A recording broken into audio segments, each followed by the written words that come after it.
ہرکل شاہ روم نے اس کے پاس قریش کے قافلے میں ایک آدمی بلانے کو بھیجا، اور اس وقت یہ لوگ تجارت کے لیے ملک شام گئے ہوئے تھے، اور یہ وہ زمانہ تھا جب رسول اللہ صلی اللہ تعالیٰ علیہ وسلم کے قریش اور ابو سفیان سے ایک وقتی عہد کیا ہوا تھا۔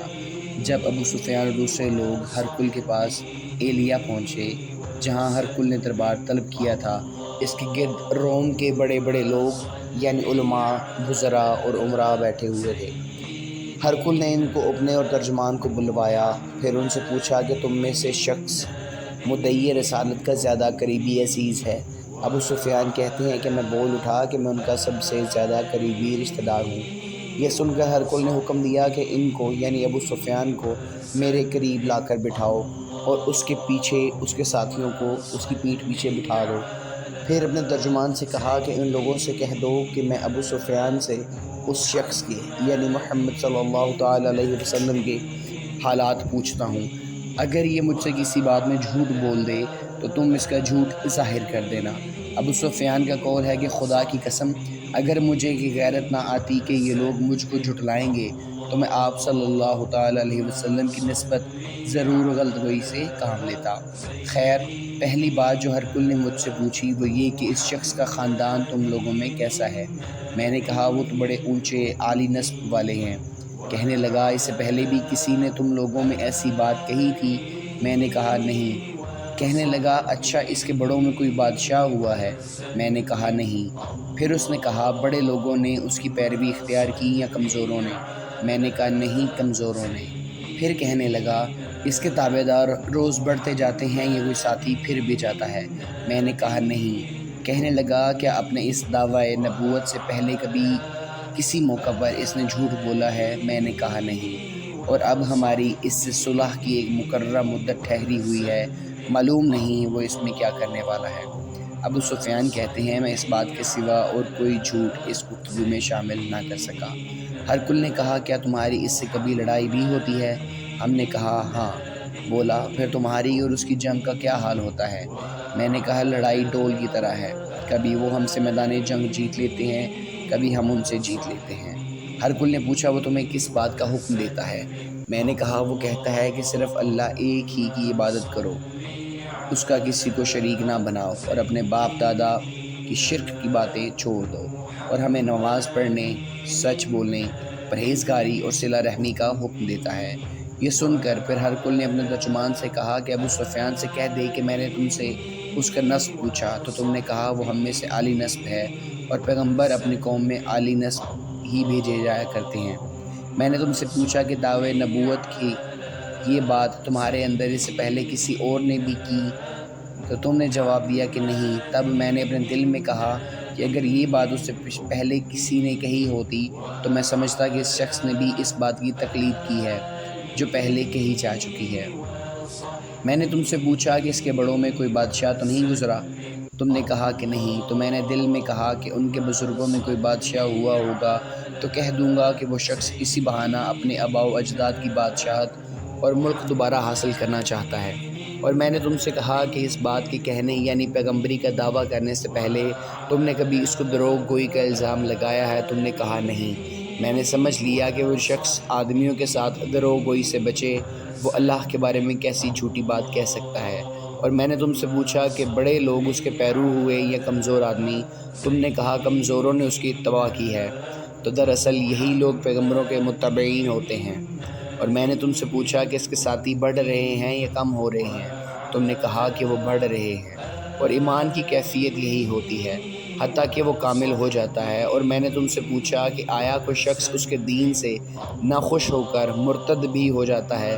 تم نے کہا نہیں۔ تو ایمان کی خاصیت بھی یہی ہے، جن کے دلوں میں اس کی مسرت رچ بس جائے وہ اس سے لوٹا نہیں کرتے۔ اور میں نے تم سے پوچھا کہ آیا وہ کبھی عہد شکنی کرتے ہیں؟ تم نے کہا نہیں۔ پیغمبروں کا یہی حال ہوتا ہے، وہ عہد کے خلاف ورزی نہیں کرتے۔ اور میں نے تم سے کہا کہ وہ تم سے کس چیز کے لیے کہتے ہیں؟ تم نے کہا وہ کہ ہمیں حکم دیتے ہیں کہ اللہ کی عبادت کرو، اس کے ساتھ کسی کو شریک نہ ٹھہراؤ، اور تمہیں بتوں کی پرستش سے روکتے ہیں۔ سچ بولنے اور پرہیزگاری کا حکم دیتے ہیں، لہٰذا اگر یہ بات جو تم نے کہہ رہے ہو سچ ہے تو عنقریب وہ اس جگہ کا مالک ہو جائے گا جہاں میرے یہ دونوں پاؤں ہیں۔ مجھے معلوم تھا کہ وہ پیغمبر آنے والا ہے، مگر مجھے یہ معلوم نہیں تھا کہ وہ تمہارے اندر ہوگا۔ اگر میں جانتا کہ اس تک پہنچ سکوں گا تو اس سے ملنے کے لیے ہر تکلیف گوارا کرتا۔ اگر میں اس کے پاس ہوتا، اس کے پاؤں دھوتا۔ ہرقل نے رسول اللہ صلی اللہ تعالی وسلم کا وہ خط منگایا جو آپ نے دحیہ کلبی رضی اللہ تعالیٰ عنہ کے ذریعے حاکم بصرہ کے پاس بھیجا تھا، اور اس نے وہ ہرقل کے پاس بھیج دیا تھا۔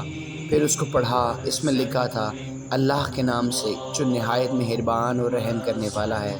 اللہ کے بندے اور اس کے پیغمبر محمد صلی اللہ تعالیٰ علیہ وسلم کی طرف سے یہ خط ہے شاہ روم کے لیے۔ اس شخص پر سلام ہو جو ہدایت کی پیروی کرے۔ اس کے بعد میں آپ کے سامنے دعوت اسلام پیش کرتا ہوں۔ اگر آپ اسلام لے آئیں گے تو دین و دنیا میں سلامتی نصیب ہوگی، اللہ آپ کو دوہرا ثواب دے گا۔ اگر آپ میری دعوت سے روگردانی کریں گے تو آپ کی رعایا کا گناہ بھی آپ پر ہی ہوگا۔ اور اے اہل کتاب، ایک ایسی بات پر آ جاؤ جو تمہارے اور تمہارے درمیان یکساں ہو، وہ یہ کہ ہم اللہ کے سوا کسی کی عبادت نہ کریں، کسی کو اس کا شریک نہ ٹھہرائیں، نہ ہم میں سے کوئی کسی کو خدا کے سوا اپنا رب بنائے۔ پھر اگر وہ اہل کتاب اس بات سے منہ پھیر لیں تو مسلمانوں، تم ان سے کہہ دو کہ تم مانو یا نہ مانو، ہم تو ایک خدا کے اطاعت گزار ہیں۔ ابو سفیان کہتے ہیں کہ جب ہرقل نے جو کچھ کہنا تھا کہہ دیا اور ہاتھ پڑھ کر فارغ ہوا تو اس کے ارد گرد بہت شور و غوغا ہوا، بہت سی آوازیں اٹھی اور ہمیں باہر نکال دیا گیا۔ تب میں نے اپنے ساتھیوں سے کہا کہ ابو کبشیہ کے بیٹے حضرت صلی اللہ تعالی وسلم کا معاملہ تو بہت بڑھ گیا ہے، دیکھو تو اس سے بنی اصفر روم کا بادشاہ بھی ڈرتا ہے۔ مجھے اس وقت سے اس بات کا یقین ہو گیا کہ حضور اللہ صلی اللہ علیہ وسلم عنقریب غالب ہو کر رہیں گے، حتیٰ کہ اللہ نے مجھے مسلمان کر دیا۔ راوی کا بیان ہے کہ ابن ناطور ایلیا کا حاکم، ہرقل کا مصاحب اور شام کے نصاری کا لاٹ پادری بیان کرتا تھا کہ ہرقل جب ایلیا آیا ایک دن صبح کو پریشان اٹھا، اس کے درباریوں نے دریافت کیا کہ آج ہم نے آپ کی حالت بدلی ہوئی پاتے ہیں، کیا وجہ ہے؟ ابن ناطور کا بیان ہے کہ ہرقل نجومی تھا، علم نجوم میں وہ پوری مہارت رکھتا تھا۔ اس نے اپنے ہم نشینیوں کو بتایا کہ میں نے آج رات ستاروں پر نظر ڈالی تو دیکھا کہ ختنہ کرنے والوں کا بادشاہ ہمارے ملک پر غالب آ گیا ہے، بھلا اس زمانے میں کون لوگ ختنہ کرتے ہیں؟ انہوں نے کہا کہ یہود کے سوا کوئی ختنہ نہیں کرتا، سو ان کی وجہ سے پریشان نہ ہوں۔ سلطنت کے تمام شہروں میں یہ حکم لکھ بھیجے کہ وہاں جتنے یہودی ہوں سب قتل کر دیے جائیں۔ وہ لوگ انہی باتوں میں مشغول تھے کہ ہرقل کے پاس ایک آدمی لایا گیا جسے شاہ غسان نے بھیجا تھا۔ اس نے رسول اللہ صلی اللہ تعالی وسلم کے حالات بیان کیے۔ جب ہرقل نے سارے حالات سن لیے تو کہا کہ جا کر دیکھو وہ ختنہ کیے ہوئے ہیں یا نہیں۔ انہوں نے اسے دیکھا تو بتلایا کہ وہ ختنہ کیا ہوا ہے۔ ہرقل نے جب اس شخص سے عرب کے بارے میں پوچھا تو اس نے بتلایا کہ وہ ختنہ کرتے ہیں۔ تب ہرقل نے کہا کہ یہی محمد صلی اللہ تعالی علیہ وسلم اس امت کے بادشاہ ہیں جو پیدا ہو چکے ہیں۔ پھر اس نے اپنے ایک دوست کو رومیہ خط لکھا اور وہ بھی علم نجوم میں ہرقل کی طرح ماہر تھا۔ پھر وہاں سے ہرقل حمص چلا گیا۔ ابھی حمص سے نکلا نہیں تھا کہ اس کے دوست کا خط اس کے جواب میں آ گیا۔ اس کی رائے بھی رسول صلی اللہ علیہ وسلم کے ظہور کے بارے میں ہرقل کے موافق تھی کہ محمد صلی اللہ علیہ وسلم واقعتاً ہی پیغمبر ہے۔ اس کے بعد ہرقل نے روم کے بڑے آدمیوں کو اپنے حمص کے محل میں طلب کیا اور اس کے حکم سے محل کے دروازے بند کر لیے گئے۔ پھر اپنے خاص محل سے باہر آیا اور کہا، اے روم والو، کیا ہدایت اور کامیابی میں کچھ حصہ تمہارے لیے بھی ہے؟ اگر تم اپنی سلطنت کی بقا چاہتے ہو تو پھر اس نبی صلی اللہ تعالیٰ علیہ وسلم کی بیعت کر لو اور مسلمان ہو جاؤ۔ یہ سننا تھا کہ پھر وہ لوگ وحشی گدھوں کی طرح دروازوں کی طرف دوڑے مگر انہیں بند پایا۔ آخر جب ہرقل نے اس بات سے ان کی نفرت دیکھی، ان کے ایمان لانے سے مایوس ہو گیا تو کہنے لگا، اے لوگو، میرے پاس لاؤ۔ جب وہ دربار آئے تو اس نے کہا، میں جو بات کہی تھی اس سے تمہاری دینی پختگی کی آزمائش مقصود تھی، سو میں نے دیکھ لی۔ تب یہ بات سن کر وہ سب کے سب اس کے سامنے سجدے میں گر پڑے اور اس سے خوش ہو گئے۔ بالآخر ہرقل کی آخری حالت ہی